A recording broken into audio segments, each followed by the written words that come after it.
কিভাবে একটি নরমাল কোয়ালিটির পিকচার আপনারা এইচডি তে রূপান্তরিত করবেন সেটি দেখাবো আজকের এই ভিডিওর মাধ্যমে। হ্যালো গাইস, আসসালামু আলাইকুম। আশা করি সকলে ভালো আছেন। আজকে আমি আপনাদের দেখাবো কিভাবে একটি নরমাল কোয়ালিটির পিকচার আপনারা এইচডি তে রূপান্তরিত করবেন সেটি দেখাবো আজকের এই ভিডিওর মাধ্যমে। চলুন শুরু করা যাক ভিডিওটি। চলে যাব আমি আমার মোবাইলের স্ক্রিন থেকে আমি আপনাদের সম্পূর্ণ ভিডিওটি দেখাচ্ছি। মোবাইলের স্ক্রিনে আসার পরে চলে যাবেন আপনার প্লে স্টোর অ্যাপসটিতে আসার পরে এখানে সার্চ অপশনে গিয়ে লিখবেন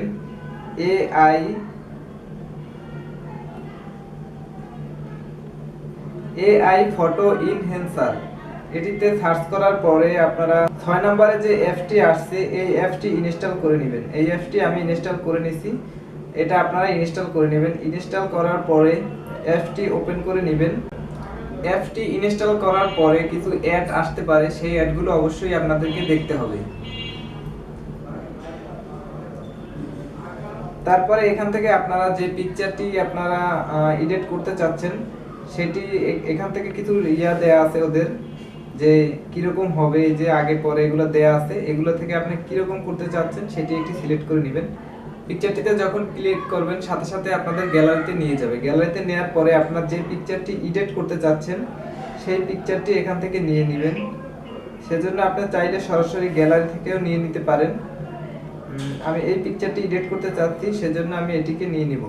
নেয়ার জন্য এখান থেকে বিউটি যেটা আছে ওয়াচ অ্যান্ড অ্যাড, অবশ্যই এখানে অ্যাডটি আপনাদের দেখতে হবে। তো এটাতে ক্লিক করার পরে আমার সামনে একটি অ্যাড চলে আসছে, অবশ্যই অ্যাডটি আমার দেখতে হবে। দেখার পরে বাকিটি আবার দেখাচ্ছি। আমার অ্যাডটি দেখা শেষ, দেখার পরে অবশ্যই এটা কেটে দিব। কেটে দেওয়ার সাথে সাথে এই যে আমার পিকচারটি দেখেন আগে কিরকম ছিল, এখন বর্তমানে কিরকম হয়েছে।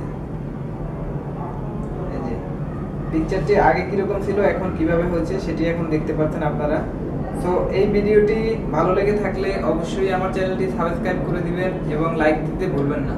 তো নেক্সট টাইম আমি আপনাদেরকে দেখাবো কিভাবে নরমাল কোয়ালিটির একটি ভিডিও এইচডি তে রূপান্তরিত করতে হয় সেটি দেখাবো পরবর্তী ভিডিওতে। সেজন্য অবশ্যই আমার চ্যানেলটি সাবস্ক্রাইব করে রাখবেন। ধন্যবাদ সবাইকে।